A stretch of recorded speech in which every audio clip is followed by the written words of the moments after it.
लक्ष्य को हर हाल में पाना है। Good morning friends. Today in this video we will start a new topic that is known as geometric progression, GP. In our previous videos we have learned about the AP, arithmetic progression. Here we will learn about GP, geometric progression. Now what is geometric progression, GP? A progression which bears common ratio with it. A progression which has common ratio. ऐसा progression जिसमें common ratio हो, means the ratio of successive terms is equal or same. ऐसा progression जिसमें successive terms का ratio same हो. कहने का मतलब term number 2 upon term number 1 means ratio of term number second is to term number 1, term number third is to term number second, term number 4 is to term number 3, all are equal, that is known as common ratio. ऐसा जिस किसी progression में होगा उसको हम GP कहेंगे. In general, usually common ratio is denoted by small r. Common ratio को usually small r से denote करते हैं. तो अगर मैं कहूं इन GP T2 by T1 is equal to T3 by T2 is equal to T4 by T3, इन सब की वैल्यू R है. अगर मैं ऐसा कहूं तो मुझे T2 मिल जाएगा R इंटू T1, T3 मिल जाएगा R इंटू T2, T4 मिल जाएगा R इंटू T3. मतलब GP की एक प्रॉपर्टी निकल के सामने आई कि इन GP each term except the first term can be calculated by multiplying the common ratio to its preceding term. किसी भी GP में फर्स्ट टर्म को छोड़ के बाकी की सारी टर्म्स उसकी प्रीवियस टर्म में कॉमन रेशियो को मल्टीप्लाई करके फाइंड आउट की जा सकती है. ये हमने यहां पे देखा. एग्जाम्पल लेते हैं हम. एक GP मैंने लिया 2, 6, 18, 54. यहां क्लियरली नजर आ रहा है कि T2 अपॉन T1 6 अपॉन 2 3 है, T3 अपॉन T2 18 अपॉन 6 वो भी 3 है, T4 अपॉन T3 54 बाय 18 वो भी 3 है. मींस ये एक सीरीज है, एक प्रोग्रेशन है जिसमें टर्म्स में कॉमन रेशियो है. तो मैं कहूंगा yes it is a GP with common ratio 3. Now using this property that each term of a GP except the first term can be calculated by multiplying the common ratio to its preceding term, we can find the general term of GP. For example, मैं assume करूं किसी भी GP का first term A है और common ratio R है. अगर first term A है तो सेकेंड टर्म क्या होगा? R into first term. Third term क्या होगा? R into second term. तो सोचिए सेकेंड टर्म होगा R into T1 that is AR. Third term होगा R into T2 that is R into AR square. Fourth term होगा R into T3 that is R into AR square, AR cube. तो हम कुछ देख पाए second term में R की power 1 है, थर्ड टर्म में R की पावर 2 है, फोर्थ टर्म में R की पावर 3 है. थोड़ा आगे बढ़ के सोचूं तो 28 टर्म में R की पावर 19 होगी, 38 टर्म में R की पावर 29 होगी. तो 28 टर्म हो जाएगी A into R power 19, 38 term हो जाएगी A इंटू R पावर 29. तो from this I can find the general term of GP that is Tn. nth term तो नेचुरली R की पावर में आ जाएगा n minus 1 that is AR n 1. This is the formula for nth term. A होती है first term, R होता है common ratio, N होता है नंबर ऑफ टर्म्स. पहला बिल्कुल simple example. A GP is given to me 3 by 2, 3 by 4, 3 by 8. I need to find its 15th term. ढूंढ लीजिए इसमें क्या क्या गिवन है. A first term A given है, वो कितना है 3 by 2. R कॉमन रेशियो कैसे लाऊं? सेकेंड टर्म में फर्स्ट टर्म का डिवीजन कर दूं. 3 by 4 में 3 by 2 का डिवीजन किया, मुझे हाफ मिल गया. वैसे भी नजर आ रहा था हर टर्म को हाफ से मल्टीप्लाई कर रहे थे, नेक्स्ट टर्म आ रही थी. मींस कॉमन रेशियो R कितना था? हाफ. Tn का फॉर्मूला है AR पावर n माइनस 1. तो T15 का होगा AR पावर 15. A की वैल्यू 3 by 2, R की value half power 14. Final answer आ गया 3/2 power 15. So this is what is the GP? It's a nth term and a very simple example on it. देखिए आप इसको ध्यान से,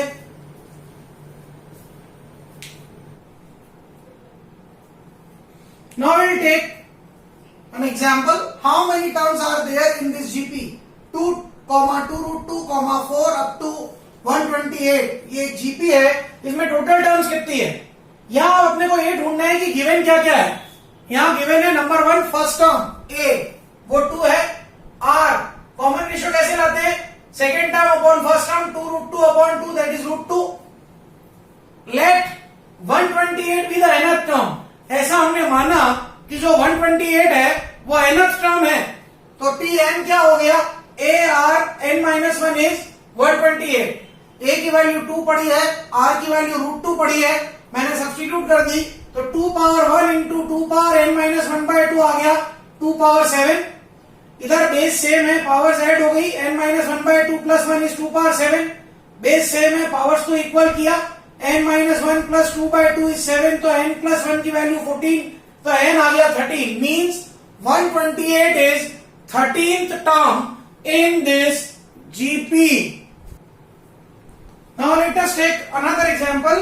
If fifth term of a GP is 81 and second term is 24, find the GP.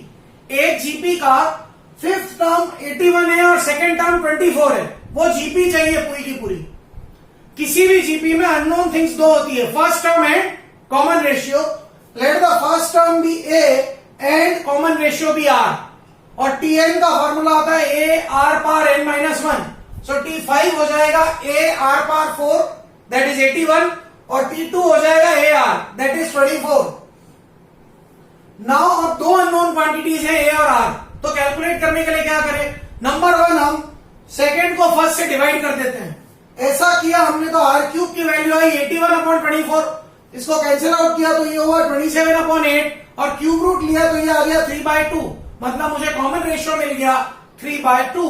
Now by equation 2 अगर मैं R को 3/2 put कर दूं तो A आ जाएगा 16. मतलब मुझे फर्स्ट टर्म भी मिल गई और मुझे कॉमन रेशियो भी मिल गया. Now the whole GP will be AR square dash dash dash dash. मैं A और AR की वैल्यू डाल दूं, I will get the GP. So it is another very very good example. Now let's take another example. Example number 4. If the first and nth terms of a GP are A and B respectively, किसी GP के first term A और nth term B हो and P be the product of first n terms, और first n terms का product P हो, then we have to prove that P square is equals to AB power n. Here first term अपने को A दे रखी है, nth term B दे रखी है, क्या नहीं गिवन है? कॉमन रेशियो नहीं गिवन है.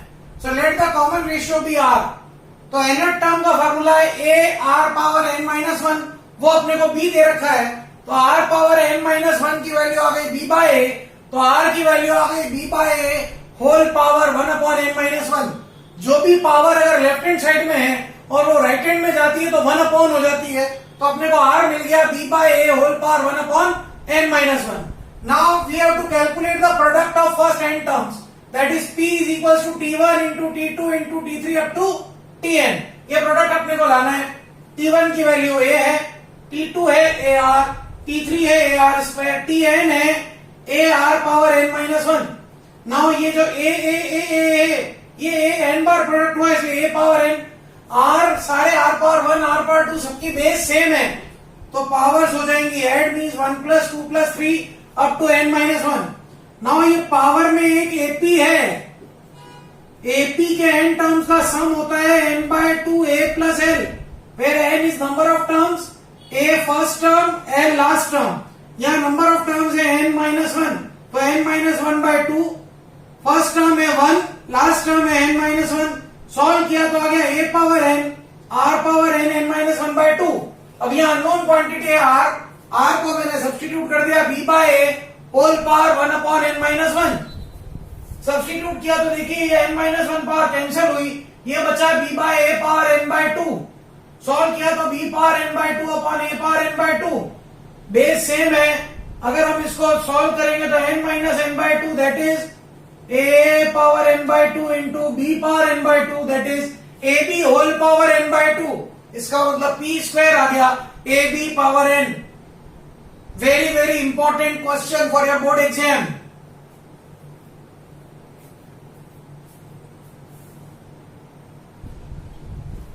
Now we take another very important example.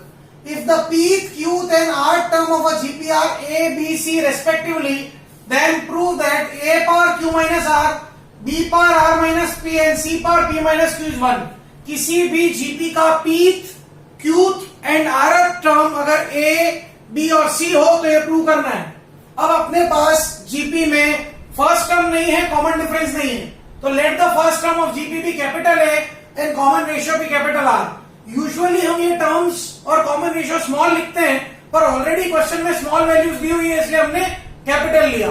Since nth term का फॉर्मूला है a r power n minus 1, तो TP हो जाएगी a r power p minus 1 is a, TQ हो जाएगा a r power q minus 1 is b, TR हो जाएगा a r power r minus 1 is c. अब जो प्रूव करना है उसका LHS ले लिया मैंने, a power q minus r, b power r minus p, c power p minus q. इसमें मैं a b c की वैल्यू सब्स्टिट्यूट कर सकता हूं. मैंने सब्स्टिट्यूट कर दी. a r power p minus 1 whole power q minus r, a r power q minus 1 whole power r minus p, a r power r minus 1 whole power p minus q. तो a की power और r की power को separate किया. ना ये सब अब प्रोडक्ट में गिवन है, तो a की बेस सेम है, सारी पावर ऐड होगी, r की बेस भी सेम है, सारी पावर्स ऐड होंगी, और हम ब्रैकेट्स को प्रोडक्ट करेंगे. जब हम प्रोडक्ट करेंगे तो हम देखेंगे सारी टर्म्स आपस में कैंसल आउट हो रही हैं और दोनों टर्म्स की पावर में 0 आ रहा है. a power 0 into r power 0 that is 1 into 1, answer आ गया 1 जो हमको प्रूव करना था. इसी का एक और प्रूफ है. अगर हमने ये प्रूव कर दिया, since a power q minus r into b power r minus p into c power p minus q हम 1 ले आए हैं, तो taking log both sides, log of a power q minus r, b power r minus p, c power p minus q is log 1. Since log m into n का formula होता है log m plus log mn p कर दीजिए, 3 terms हैं तो, plus log p, तो ये आ जाएगा log a power q minus r plus log b power r minus p plus log c power p minus q. log 1 की value 0. फिर से log m पावर n का एक फॉर्मूला है n log m, तो ये आ जाएगा q minus r log a, r minus p log b and p minus q log c is 0. ये भी एक बहुत इंपॉर्टेंट रिजल्ट है जो अलग अलग एग्जाम में हमको प्रूव करने के लिए आ सकता है. इसको भी करने के लिए हमको पहले यही प्रूव करना पड़ेगा, फिर उसकी हेल्प से हम ये लेके आएंगे. This is another very good example of GP.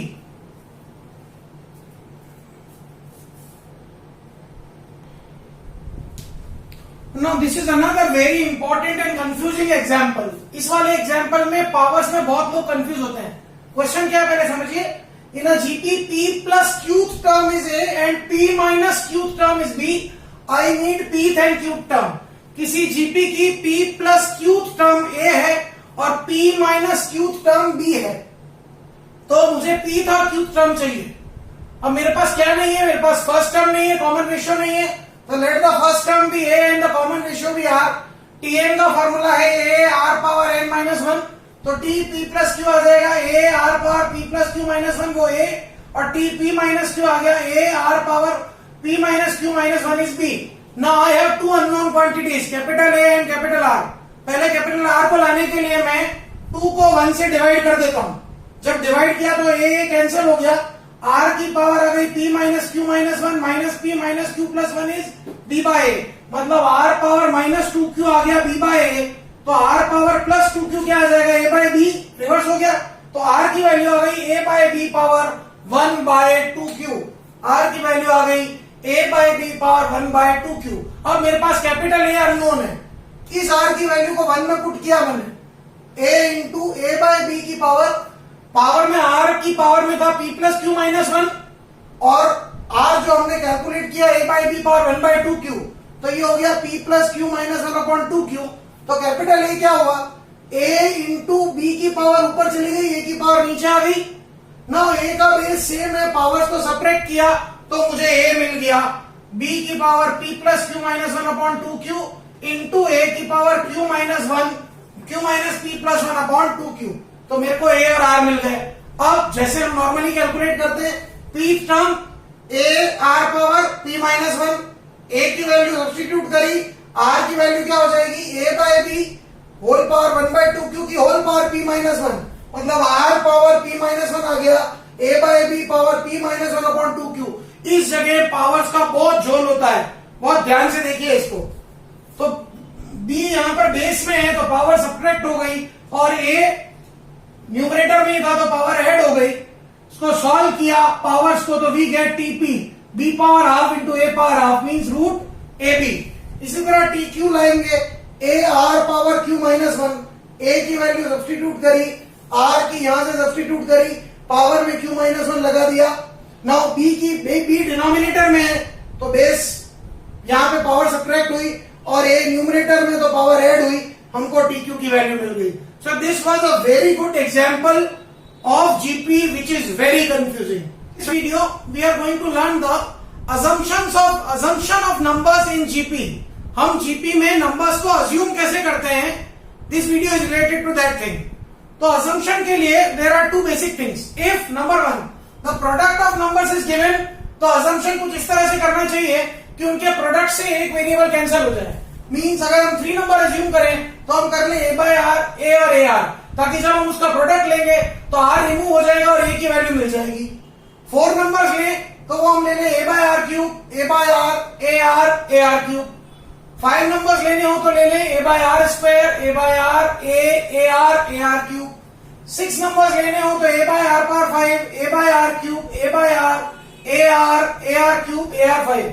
Product given होने पे इस तरह से अज्यूम करने पे एक वेरिएबल अपने आप कैंसिल आउट हो जाता है, और अगर प्रोडक्ट गिवन नहीं है तो डायरेक्टली ऐसे जनरल जीपी हम ले सकते हैं a r स्क्वायर, जितनी टर्म्स चाहिए होगी 3 टर्म्स, 4 टर्म्स, 5 टर्म्स हम ले लेंगे। Let's solve some examples on it. First example, the product of 3 consecutive terms of a GP is -64। किसी जीपी की 3 कॉन्जिक्यूटिव टर्म्स का प्रोडक्ट -64 है, and first term is 4 times the last term, find the numbers. Again यहां product given था, so let the 3 terms of GP be a by r, a r, since product of terms is given according to given condition. Now first condition से हम क्या लिख सकते हैं, product है हमारा -64 means a by r into a r is -64, तो a cube आ गया, -64 मतलब a आ गया -4। सेकेंड कंडीशन कह रही है first term is 4 times the third one, a by r is 4 times a r, तो 4r स्क्वायर आया 1, r स्क्वायर आया 1 by 4, तो r आ गया plus minus 1 by 2। Now we have 2 cases. Number 1, when a is -4, r is plus half, the terms are -8, -4, -2, and when a is -4 and r is -half, the terms will be 8, -4 and 2। हमने जो assumption था उसमें values डाली। तो इस तरह के assumption से questions are very easy. Very good example, देखिए इसको आप।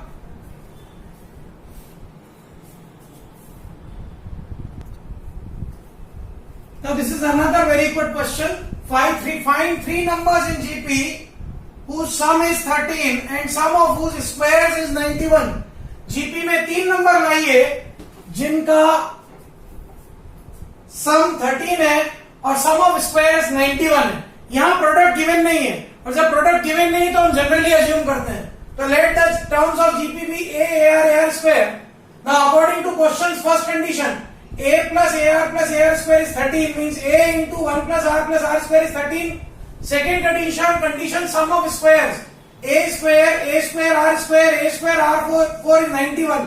a स्क्वायर कॉमन लिया तो 1 plus r square r 4 is 91। तो फर्स्ट कंडीशन से मुझे a की वैल्यू मिल गई 13 अपॉन 1 प्लस आर स्क्वायर। इसको मैं 2 में पुट करता हूं a की प्लेस पे, तो 13 square upon 1 plus R square का whole square into 1 plus R 4। तो ये आ गया 169 into R4 plus R square plus 1 is 91 into R square plus R plus 1 का whole square. Now R4 plus R square plus 1 के ये factor होते हैं, ये हमें पता होने चाहिए. अगर नहीं पता है तो आप RHS को प्रोडक्ट करके देखिए, LHS आ रही है. ये फैक्टर हमने यहाँ पुट कर दिए तो एक फैक्टर कैंसिल हो गया दोनों साइड. हमने इसको सॉल्व करके एक क्वाड्रेटिक इक्वेशन बना लिया ना. अगर क्वाड्रेटिक इक्वेशन का मिडिल टर्म स्प्लिटिंग हम कर सकते हैं तो ठीक है, नहीं कर सकते हैं तो हमने फैक्टर फार्मूला लगा के R की वैल्यू वैल्यूएट कर ली. दैट इज आइदर 3 और 1/3. Now when R is 3 by condition 1 हम A ले आए 1, और जब R 1/3 है तो A आ गया 9. तो नंबर्स क्या क्या आ गए? 1 A AR square means 139 or 931. Another very good example on assumption of numbers in GP. So these were some examples on assumption of numbers on GP.